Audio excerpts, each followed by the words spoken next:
Hello friends. इस lecture series में हम इग्नू द्वारा कराए जा रहे MSO course master of sociology का ब्लॉक 1 पढ़ने जा रहे हैं। तो देखिए इसमें क्या है, सामाजिक सिद्धांत एवं इसका संदर्भ। तो इसमें इकाई में क्या है, प्रस्तावना, समाजवाद की विशिष्टता, व्यक्ति विशेष बनाम सामूहिकतावाद, कामटे एवं ज्ञानोदय, दुर्खाइम एवं ज्ञानोदय। दुर्खाइम ने ज्ञानोदय के बारे में क्या कहा, मार्क्सवादी विचारधारा, वेबरवादी विचारधारा, ब्रिटिश समाजशास्त्री, स्पेंसर का विकासवाद। स्पेंसर जो थे इनका विकासवाद क्या था, सारांश और कुछ उपयोगी पुस्तकें सामाजिक सिद्धांत के संदर्भ का वर्णन कर सकेंगे। कामते, मार्क्स, वेबर, दुर्खाइम की भूमिका की चर्चा कर सकेंगे। कुछ प्रारंभिक ब्रिटिश सामाजिक सिद्धांतवादियों का वर्णन कर। समाजशास्त्रीय सिद्धांत किसी विशिष्ट सामाजिक संदर्भ में जड़े होते हैं। समाजशास्त्रीय सिद्धांत जो हैं किसी विशिष्ट सामाजिक संदर्भ में जड़े होते हैं और उस संदर्भ से गहराई से प्रभावित होते हैं। उस संदर्भ से जिस भी रेफरेंस में बात की जा रही होती है वो सिद्धांत गहराई से प्रभावित होते हैं। प्रत्येक समाजशास्त्रीय विचारक, कोई भी सोशलिस्ट जो थिंकर रहे हैं या सिद्धांतवादी हैं, उनको ऐसी सामाजिक स्थिति पर प्रतिक्रिया व्यक्त करनी पड़ती है, ऐसी सामाजिक स्थिति पर प्रक्रिया व्यक्त करनी पड़ती है जिसमें वह रहता है और उससे संबद्ध संस्कृति को समझने का प्रयत्न करना पड़ता है। अतः हम कह सकते हैं कि समाजशास्त्रीय सिद्धांत उस संदर्भ पर प्रतिक्रिया है जिसमें वह रहता या काम करता है। बात समझिए, जैसे कि इस समय कोरोना काल चल रहा है तो ऑक्सीजन सिलेंडर पर भी लोग जो हैं, कौन, हम ही लोगों में से कुछ हैं जो सिलेंडर को ब्लैक में बेच रहे हैं। 1,000 या 2,000 का सिलेंडर आपको कितने में मिल पा रहा है, 10-10 हजार में, 25-25 हजार में। तो ये समाज की जो व्यवस्था है, इस समाज की व्यवस्था में लोगों द्वारा इस व्यवहार का अपनाया जाना, ये समाजशास्त्री देखते हैं और इस पर उनकी प्रतिक्रिया होती है कि क्या क्या स्पष्ट होती जाएगी। हालांकि यह बताना जरूरी है कि एक अंदरूनी संदर्भ है और एक बाहरी संदर्भ। एक तो अंदरूनी संदर्भ होता है कि जो हम अंदर से महसूस करते हैं, क्या, जैसे अगर हम होते उस जगह पर कि हम जैसे पीसीएस, पहले तो हम कहते हैं कि ये देखिए सरकारी ऑफिसर में बाबू जो है रिश्वत ले रहा है, लेकिन अंदरूनी संदर्भ में अगर देखें तो अगर हम भी उस पोजीशन पे होते तो शायद हम भी लेना चालू कर देते। और एक बाहरी संदर्भ होता है जिसमें हम लोगों से कहते हैं अरे ये तो बड़ा भ्रष्टाचारी है, ये है, वो है ना। तो ये बाहरी संदर्भ होता है।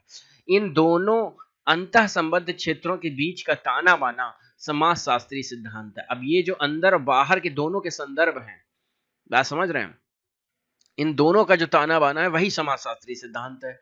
मतलब सिद्धांत समाजशास्त्री क्या कहलाता है, जब तक वो गरीब था तब तक वो भी ईमानदार था, और जब वो अमीर होता है तो वो भी क्या बन जाता है, घूसखोर बन जाता है और लोगों पर अत्याचार करने वाला बन जाता है। अंदरूनी सिद्धांतवादी की पृष्ठभूमि एवं उसकी निजी सोच है। अंदरूनी सिद्धांतवादी की पृष्ठभूमि एवं उसकी निजी सोच है, और ये ऐसे गुण, प्रभाव एवं विचार हैं जो विचारक को सामाजिक सिद्धांत। अच्छा, अगला देखते हैं पॉइंट। बाहरी संदर्भ में समग्र परिवेश अर्थात सामाजिक एवं भौतिक परिवेश है जिसमें समाज का अस्तित्व बना हुआ है। हालांकि यह बात नहीं है कि समान संदर्भ प्रतिस्पर्धात्मक सिद्धांतों को उत्पन्न नहीं करते। समान संदर्भ अगर हो कि हम चाहें कि हमारे दोनों के पास दो पीसीएस अधिकारी हैं और उनमें क्या प्रतिस्पर्धात्मक सिद्धांत नहीं होते, तो होते हैं। अतः सामाजिक सिद्धांत एवं इसका विकास किसी विशिष्ट सामाजिक एवं मनोवैज्ञानिक परिवेश में पनपता है। कोई भी सामाजिक सिद्धांत है तो इसका विकास किसी विशिष्ट सामाजिक एवं मनोवैज्ञानिक परिवेश में पनपता है। चाहे वो ब्यूरोक्रेसी हो, चाहे वो सरकारी तंत्र हो, चाहे वो डॉक्टर का हॉस्पिटल में बिहेवियर हो, ये एक सामाजिक परितंत्र है, एक मनोवैज्ञानिक परिवेश है वहां पर, तो वहां पे ये ऐसा पनपता है सामाजिक सिद्धांत। अब हम समग्र सामाजिक संदर्भ का ब्यौरा लेते हैं। समग्रता से हम देखें, टोटली में देखें, सामाजिक संदर्भ का ब्यौरा देते हैं जिसमें समाजशास्त्रीय सिद्धांत विकसित हुआ है। जैसे कि सभी जानते हैं समाजशास्त्र सर्वप्रथम पश्चिम में विकसित हुआ। मतलब ये समाज शास्त्र, समाज पे एनालिसिस करना सबसे पहले वेस्टर्न क्षेत्रों में जो है इसका विकास हुआ। प्लाटो वगैरह हैं, अरिस्टोटल वगैरह हैं, इन लोगों ने इस पे डिस्कस करना चालू किया। भारत में इसकी शुरुआत जो है वो 20वीं शताब्दी में हुई है। 20वीं शताब्दी मतलब 1900 से 1999 तक ये हुआ 20वीं शताब्दी आपकी।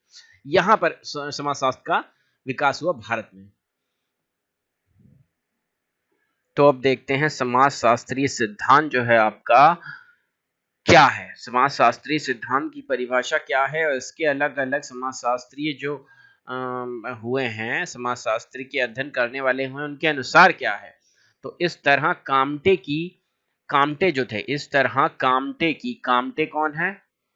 इस तरह कामटे की सामाजिक भौतिकी, इस तरह कामटे की सामाजिक भौतिकी का समाजशास्त्र, जिसे उन्होंने समाजशास्त्र कहा है, उसे क्रांति के बाद फ्रांस में व्याप्त सामाजिक अराजकता के प्रतिकार के रूप में विकसित किया। बात समझ रहे हैं? इस तरह कामटे की सामाजिक भौतिकी, इन्होंने कामटे की सामाजिक भौतिकी लिखी या इस पर डिस्कस किया का समाजशास्त्र, सामाजिक भौतिकी का समाजशास्त्र, या जिसे उन्होंने समाजशास्त्र कहा, इन्होंने सामाजिक भौतिकी में समाजशास्त्र जिसे कहा, उसे क्रांति के बाद फ्रांस में व्याप्त सामाजिक अराजकता के प्रतिकार के रूप में विकसित किया। बात समझ रहे? तो इन्होंने अपने संदर्भ में जो, अपने परिवेश में जो चीजें हो रही थी घटित, उसको सामाजिक भौतिकी में समाजशास्त्र कहा। क्रांति के बाद व्याप्त सामाजिक अराजकता के प्रतिकार के रूप में, प्रतिकार मतलब उसके प्रतिफल के रूप में, उसकी प्रतिक्रिया के रूप में विकसित किया उस चीज को, जो इन्होंने सिद्धांत या जिसे ये समाजशास्त्र कहते हैं। वह विज्ञान विशेष रूप से भौतिकी के कड़े उपागम के अनुसार, कड़े उपागम के अनुसार समाजशास्त्र का निर्माण करना चाहते थे।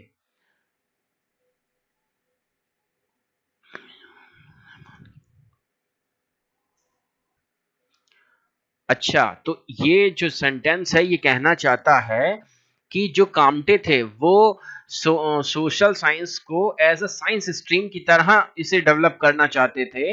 वह विज्ञान के विशेष रूप से भौतिक के कड़े उपागम के अनुसार समाजशास्त्र का निर्माण करना चाहते थे। मतलब वो चाहते थे कि समाजशास्त्र इस तरीके से हो जाए जैसे फिजिक्स है, कि फिजिक्स का लॉ, अगर न्यूटन का लॉ लंदन में वैसा है तो वैसा भारत में भी होगा, वैसे ऑस्ट्रेलिया में भी होगा, लेकिन ऐसा नहीं है। भाई समाजशास्त्र जो है, लंदन का समाज अलग होगा, यूरोप का अलग होगा, और हमारे भारत का अलग होगा, उत्तर प्रदेश का अलग होगा, बिहार का अलग होगा, सब जगह का समाज अलग अलग तरीके से व्यवहार करता है। और ये चाहते थे कि भौतिक के कड़े उपागम के अनुसार, जैसे उपागम उसमें थे, स्रोत थे, वैसे ही यहाँ पर भी हो। कामटे का सिद्धांत विकासवादी सिद्धांत था। कामटे का सिद्धांत विकासवादी सिद्धांत था, जिसमें ऐसे कानून का समावेश था जिसके 3 प्रबल चरण या अवस्थाएं हैं, जिसके 3। तो कामटे ने विकासवादी सिद्धांत अपना लिया और उसमें ऐसे कानून का समावेश था जिसमें 3 प्रबल चरण या अवस्थाएं हैं, जो सार्वभौमिक होने के कारण, मतलब वो सार्वभौमिक थी, यूनिवर्सल थी, वो सभी समाजों पर लागू हो जा रही थी। इस प्रकार इस सिद्धांत में हमारे पास सर्वप्रथम क्या आता है? इसमें सर्वप्रथम हमारे पास इस सिद्धांत में जो कामटे ने दिया है, सार्वभौमिक बनाने के लिए कि सभी जगह ऐसा काम करे फिजिक्स की तरीके से। तो पहला है धर्म वैज्ञानिक चरण। धर्म वैज्ञानिक चरण मतलब कि साइंटिफिक चरण, लगभग 1300 के आसपास, जिसमें अलौकिक शक्तियां, धार्मिक प्रतिमाएं ऐसे सर्वाधिक महत्वपूर्ण कारक हैं जो समाज पर अपना प्रभाव छोड़ते हैं, और यहां तक कि माना जाता है कि विश्व ईश्वर का बनाया हुआ उत्पाद है। तो ये जो धर्म वैज्ञानिक चरण था, लगभग 1300 ईस्वी के आसपास, इसमें ऐसी मान्यता थी कि भगवान द्वारा बनाई गई हुई पूरी पृथ्वी है भगवान ईश्वर द्वारा बना हुआ सब कुछ उत्पाद है विश्व। तो ये धर्म वैज्ञानिक चरण इन्होंने बताया। पहला स्टेप इन्होंने क्या बताया? धर्म वैज्ञानिक चरण। ये धर्म वैज्ञानिक चरण, ठीक है। अब अगला चरण ये क्या बताते हैं? अलौकिक चरण, जो कि 1300 से 1800 के लगभग था, 1800 ईस्वी से 1300 से 1800 ईस्वी के लगभग था। इस अलौकिक चरण में क्या हुआ कि वह था ये चरण जिसमें मनुष्य एवं समाज के बारे में हर बात को स्पष्ट करने के लिए प्रकृति को जिम्मेदार ठहराया गया। बात समझ रहे हैं? जिसमें मनुष्य एवं समाज के बारे में हर बात को स्पष्ट करने के लिए प्रकृति को जिम्मेदार ठहराया गया। मतलब जो भी होता था वो जिम्मेदार ठहरा देते कि नेचर ने किया, हमारे भगवान ने किया, ऐसा कुछ प्रकृति को जिम्मेदार ठहरा। तो 1300 से 1800 के मध्य ऐसा चला कि सब कुछ जो है प्रकृति पर जिम्मेदार ठहरे कि ये प्रकृति थी या फिर ऐसी भविष्य ही है, ऐसा संयोग ही है, ऐसा हमारे ग्रहों का योग ही है, वो सब प्रकृति पर थोप दिया जाता था। तो इसे अलौकिक चरण कहते हैं। अब इसके अगला चरण कौन सा आया? प्रत्यक्षवाद चरण 1800 और इसके बाद तक का। तो इस चरण में क्या कहा गया काम्टे के अनुसार? इसके बाद आया जिसमें हर बात मूल रूप से विज्ञान और उसके द्वारा खोजे गए कानून द्वारा प्रभावित थी। अब इसमें इन्होंने क्या किया कि हर बात को ये मूल रूप से फिजिक्स या विज्ञान या साइंस से जोड़ लेते थे और उसके खोजे गए कानून जैसे न्यूटन्स लॉ या ग्रेविटी या क्रिया प्रतिक्रिया का बल, है ना, या डॉपलर्स इफेक्ट, इन सब कानूनों से, इन सब लॉ से जोड़ के देखते थे कि ये जो हुआ है घटना, इस पे क्या तथ्य हैं, क्या फैक्ट हैं, क्या लॉजिक है। ऐसा या इस चरण में हर मानव की ये विचारधारा बन गई कि हमें इनको लॉजिकली देखना है। जहां तक स्पष्टीकरण का संबंध था, मतलब क्लैरिफिकेशन देना था, इस चरण के दौरान ईश्वर या प्रकृति जैसी कोई चीज नहीं थी। तो इस चरण में क्या है? ईश्वर की अस्तित्व को नकार दिया गया, प्रकृति जैसी चीज को नकार दिया गया कि जो भी है प्रकृति नहीं करती है, इंसान ही कर रहा है। इस बारे में काम्टे का नजरिया है कि यह एक बौद्धिक उलझन है जिससे सामाजिक अराजकता उत्पन्न होती है। यह क्या है?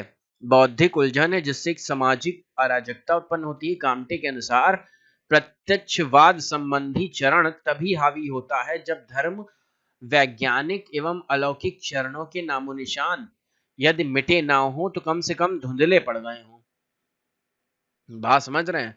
जब धर्म, वैज्ञानिक एवं अलौकिक चरणों के, धर्म वैज्ञानिक मतलब जो धर्म मानते थे, अलौकिक चरणों के नामो निशान यदि मिटे ना हो तो कम से कम धुंधले पड़ गए हो, तो प्रत्यक्षवाद जो है सामने आ जाता है। तो इसमें सामाजिक अराजकता उत्पन्न होती है और बौद्धिक उलझन उत्पन्न हो जाती है कि कैसे हुआ, क्या साइंटिफिक रीजन है, ये वो दिमाग जो है ब्रेन स्टॉर्मिंग करने लगता है कि ये कोरोना हुआ तो क्यों हुआ, है ना। अब इसका एग्जाम्पल हम कोरोना से ही ले लें तो कोरोना हुआ तो आदमी जो है प्रत्यक्षवाद चरण में है इस समय, और वो साइंटिफिकली खोजने लगता है कि ये वायरस कहाँ से आया, चाइना के वुहान लैब से आया कि ऑस्ट्रेलिया से आया कि चाइना की किसी और लैब से आया कि चाइना के किसी लोगों ने चमगादड़ को खा लिया तो चमगादड़ की आत्मा जो है वायरस बन गई, या बंदर के मस्तिष्क को खा लिया तो वो वायरस में परिवर्तित हो गया, या इतना जो मछलियों पर अत्याचार करके उन्हें पका के खाया जा रहा है, उनकी खालें उतारी जा रही हैं, उसके कारण ये वायरस पैदा हो गया, है ना। तो आदमी जितने भी थे, साइंटिफिक कम्युनिटी जितनी हमारी वर्ल्ड में थी, वो ये खोजने लगी कि इसका क्या, ये कहां से आया, है ना। लेकिन अगर धर्म वैज्ञानिक चरण में होते तो हम सीधे सीधे कह देते ये कोई अलौकिक शक्तियां हैं, ये कोई धार्मिक आपदाएं आ रही हैं, प्रतिमा, मतलब कोई भगवान ने इसको, हम लोगों ने भगवान को गुस्सा कर दिया है, तो उसके कारण जो है ईश्वर ने हमको प्रकोप स्वरूप जो है मारने का इंतजाम किया है। अगर ऐसा हो, हम कहते हैं जब धर्म वैज्ञानिक चरण में होते, लेकिन अलौकिक चरण में होते तो हम इसको प्रकृति पर डाल देते कि हमने देखिए इतने पेड़ काटे हैं इसीलिए ऐसा हो रहा है। तो अलौकिक चरण की हम बात करते हैं, लेकिन हम प्रत्यक्षवाद चरण में हैं तो ये दो चीजें धुंधली हो गई हैं। धर्म वैज्ञानिक चरण और अलौकिक चरण ये धुंधले हो गए। तो कभी कभी तो हम कहते हैं कि हमने इतने पेड़ काटे इसीलिए कोरोना वायरस आया है, कभी कभी हम कहते हैं कि भगवान जो है ने अवतार ले लिया है इसीलिए धरती पर बोझ करने के लिए कोरोना वायरस आया है, हमने भगवान को रुष्ट कर दिया है, कुछ लोग कहते हैं, है ना। कि कुछ लोग बताने लगते हैं कि देखिए कुरान में लिखा था, कुछ लोग कहते हैं कि देखिए रामायण में भी लिखा था, कुछ लोग कहते हैं कि ये देखिए भगवत गीता में लिखा था, है ना। तो धर्म वैज्ञानिक चरणों की बात करने लगते हैं। और प्रत्यक्षवादी चरण वाले जैसे WHO हैं, वो कहते हैं कि भाई वुहान लैब को हमें चेकिंग करने दीजिए, इन्होंने जो है वर्ल्ड कम्युनिटी पे अटैक करने के लिए वायरस बनाया है उनकी लैब में, है ना। तो ये सब बातें होती हैं, इसीलिए काम्टे ने सामाजिक सिद्धांत जो था, सामाजिक सिद्धांत को, समाजशास्त्र के सिद्धांत को 3 चरणों में बताया: धर्म वैज्ञानिक चरण, अलौकिक चरण और प्रत्यक्षवाद चरण।